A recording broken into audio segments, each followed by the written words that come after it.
जय हिंद, वंदे मातरम। स्वागत है आप सभी का फ्री एग्जाम जिन यूट्यूब चैनल पर। दोस्तों, अगर आप सक्षमता परीक्षा 3.0 का एग्जाम देने वाले हैं तो आज की वीडियो आपके लिए अति महत्वपूर्ण साबित होगी, जिसमें हमने केवल वही प्रश्न शामिल किया है जो प्रीवियस ईयर में कई बार पूछे गए हैं। तो अगर आप इन सभी प्रश्नों को याद कर लेते हैं तो विश्वास रखिए निश्चित ही प्रश्न बनेगा आपके एग्जाम में। तो चलिए सेशन को प्रारंभ करते हैं और पहला शानदार प्रश्न देखते हैं। पंचायती राज त्रिशुलपान प्रणाली का प्राथमिक भाग कौन सा है? तो ग्राम पंचायत इसका सही उत्तर हो जाएगा। राजस्थान में पंचायती राज व्यवस्था की शुरुआत किस जिले से हुई?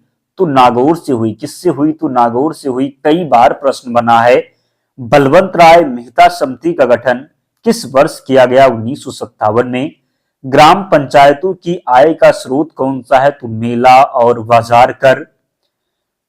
एक विकास खंड पर पंचायत समिति कैसी होती है? तो एक प्रकाश की अधिकरण। यदि पंचायत भंग होती है तो किस अवधि के अंदर निर्वाचन होंगे? तो 6 माह के अंदर। भारत में पहला नगर निगम कहां स्थापित हुआ था? चेन्नई में। 1957 में किस समिति ने भारत में त्रिस्तरीय पंचायत राज की सर्वप्रथम सिफारिश की थी? तो बलवंत राय मेहता समिति की। वर्तमान ग्रामीण स्वशासन की संरचनाएं किसकी अनुशंसा पर की गई? तो बलवंत राय मेहता समिति। अगला प्रश्न है, भारत की पंचायती राज व्यवस्था का वास्तुकार किसे कहा जाता है? वी.आर. मेहता को। भारत में सही मायने में स्थानीय स्वशासन का जनक किसे कहा जाता है? रिपन को कहा जाता है। कौन सी एक समिति पंचायती राज संस्था से संबंधित नहीं है? तो पी.वी.एन. राव समिति। प्रत्यक्ष लोकतंत्र का उदाहरण कौन सा है? ग्राम पंचायत है। ग्राम पंचायत के निर्वाचित प्रतिनिधियों का कार्यकाल कितना होता है? 5 वर्ष होता है। पंचायती राज संस्थाओं के संगठन के 2 स्तर होने का सुझाव किसने दिया था? तो अशोक मेहता समिति ने। देश में पंचायती राज व्यवस्था का आरंभ किस समिति की रिपोर्ट के आधार पर किया गया? तो बलवंत राय मेहता समिति। अशोक मेहता समिति किन 2 स्तरों की बात करते हैं? तो मंडलीय पंचायत और जिला परिषद की। अशोक मेहता समिति किससे संबंधित था? तो पंचायती राज से। किससे? तो पंचायती राज से। पंचायती राज संस्थाओं में निम्नतर स्तर पर कौन है? तो ग्राम सभा एवं पंचायत। पंचायती राज संस्थाओं के उच्चतम स्तर पर कौन है? तो जिला परिषद। पंचायती राज की आधारशिला है तो ग्राम सभा हो जाएगा। बात करेंगे पंचायत समिति का मुख्य निष्पादन कौन होता है? तो खंड विकास अधिकारी। कौन? तो खंड विकास अधिकारी। संविधान की कौन सी अनुसूची में क्षेत्रीय भाषाओं का उल्लेख है? तो 8वीं अनुसूची में। भारत के संविधान की 8वीं अनुसूची में कितनी भाषाएं हैं? तो 22 भाषाएं हैं। पूछा जाए मूल संविधान में कुल कितनी भाषाएं थी? तो 14 भाषाएं थी। वर्तमान में 22 भाषाएं हैं। भारतीय संघ की आधिकारिक भाषा के रूप में संविधान द्वारा किसे मान्यता प्राप्त है? तो हिंदी को। संविधान के किस अनुच्छेद के अंतर्गत हिंदी को बात करेंगे संविधान के किस अनुच्छेद के अंतर्गत हिंदी को राजभाषा के रूप में दर्जा प्रदान किया गया है? तो अनुच्छेद 343। संविधान की 8वीं अनुसूची में सूचीबद्ध कौन सी एक किसी राज्य की राजभाषा है? तो राइट आंसर हो जाएगा उर्दू। क्या? तो उर्दू। डोगरी भाषा किस देश में बोली जाती है? जम्मू कश्मीर में। 1955 में गठित राजभाषा आयोग के प्रथम अध्यक्ष कौन थे? तो बीजी खेर थे। कौन थे? तो बीजी खेर। एक बात और दोस्तों, जिन्होंने अब तक वीडियो को लाइक नहीं किया है आप लोग जल्दी से वीडियो को लाइक कर दीजिए, चैनल को सब्सक्राइब करके हमारे साथ जुड़ जाइए। विश्वास रखिए अगर आप अंतिम तक हमारे साथ जुड़ते हैं तो एक भी प्रश्न आपके एग्जाम में बाहर नहीं होगा और निश्चित ही आपको सफलता मिलेगी। भारतीय राज्य नागालैंड की आधिकारिक भाषा क्या है? तो अंग्रेजी है।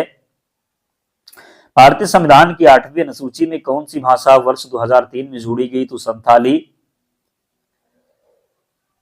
भारत में पंचायती राज व्यवस्था सर्वप्रथम राजस्थान के साथ और किस राज्य में प्रारंभ की गई? तो आंध्र प्रदेश में।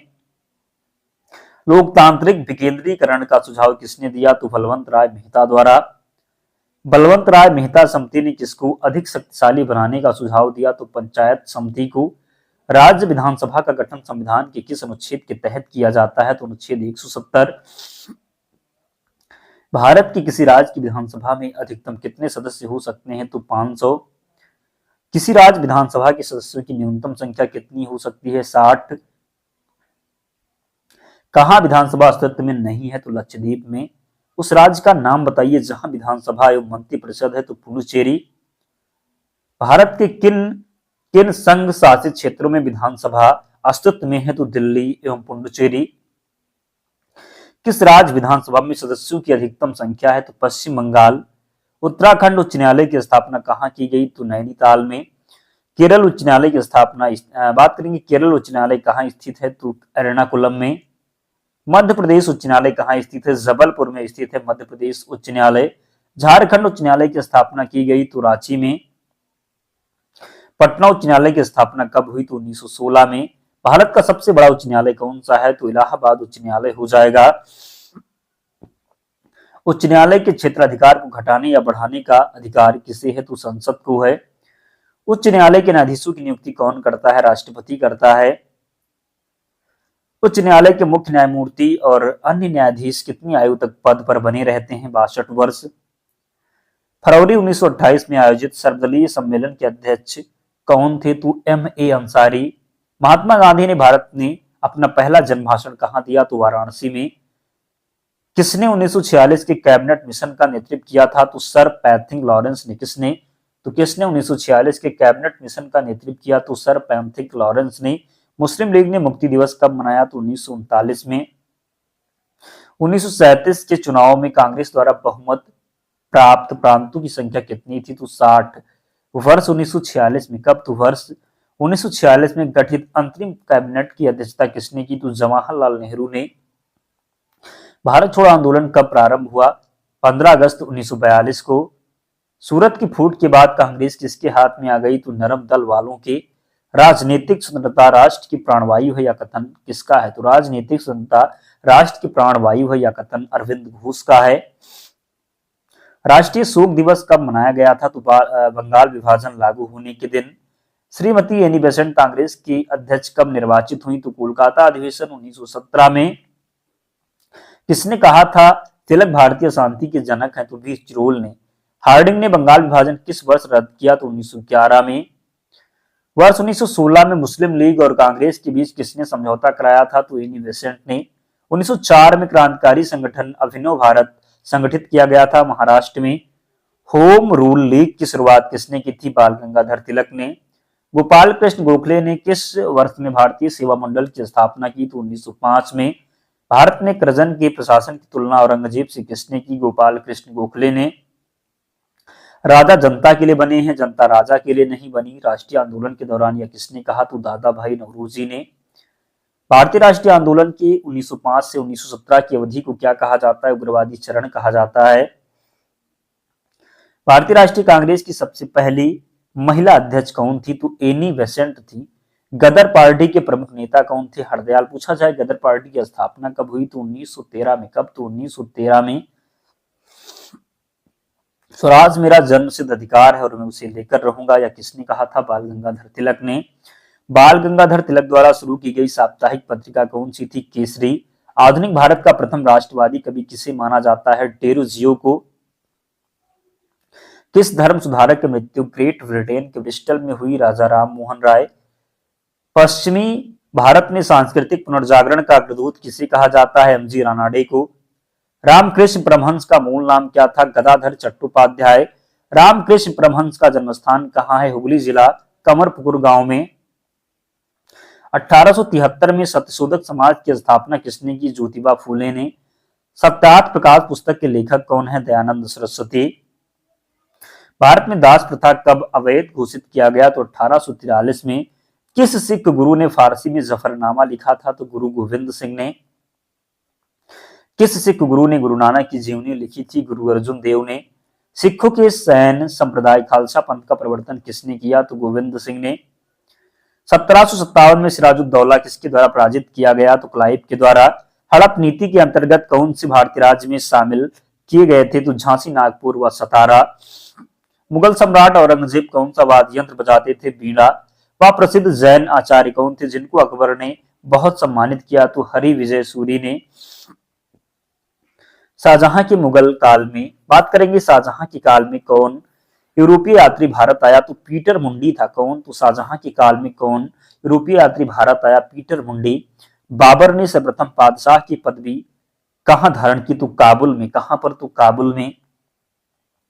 किस मध्यकालीन शासक ने पट्टा एवं कबूलियत की प्रथा प्रारंभ की? शेरशाह ने। जहांगीर को कहां दफनाया गया था? लाहौर में दफनाया गया था।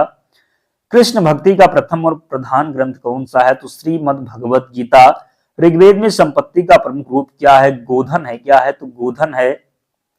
ऋग्वेद के किस मंडल में शूद्र का उल्लेख पहली बार मिलता है? 10वें मंडल में। ऋग्वेद के किस मंडल में शूद्र का उल्लेख पहली बार मिलता है? 10वें मंडल में। वेदों की संख्या कितनी है? तो 4 है। आर्य भारत में बाहर से आए और सर्वप्रथम कहां बसे थे? पंजाब में। पुराणों की संख्या कितनी है? 18 है। आरंभिक वैदिक साहित्य में सर्वाधिक वर्णित नदी कौन सी है? सिंधु नदी। दोस्तों इतने प्रश्न थे, तो इन प्रश्नों को आप जरूर याद कर लीजिएगा। विश्वास रखिए एक भी प्रश्न ऐसा नहीं है जो एग्जाम में पूछा न गया हो। अगर सभी प्रश्नों को आप याद करते हैं तो निश्चित ही यहाँ से प्रश्न बनेगा और आप जरूर सही करके आएंगे। पीडीएफ के लिए टेलीग्राम चैनल से जुड़ जाना, लिंक डिस्क्रिप्शन बॉक्स में है, या फिर आप टेलीग्राम पर जाएंगे और वहां पर सर्च करेंगे फ्री एग्जाम जोन चैनल मिल जाएगा, ज्वाइन हो जाना, वहां पर आपको सारी पीडीएफ मिल जाएगी। तो मिलते हैं नेक्स्ट वीडियो में, तब तक पढ़ते रहिए, ध्यान रखिए अपना, स्वस्थ और सुरक्षित रहिए। जय हिंद।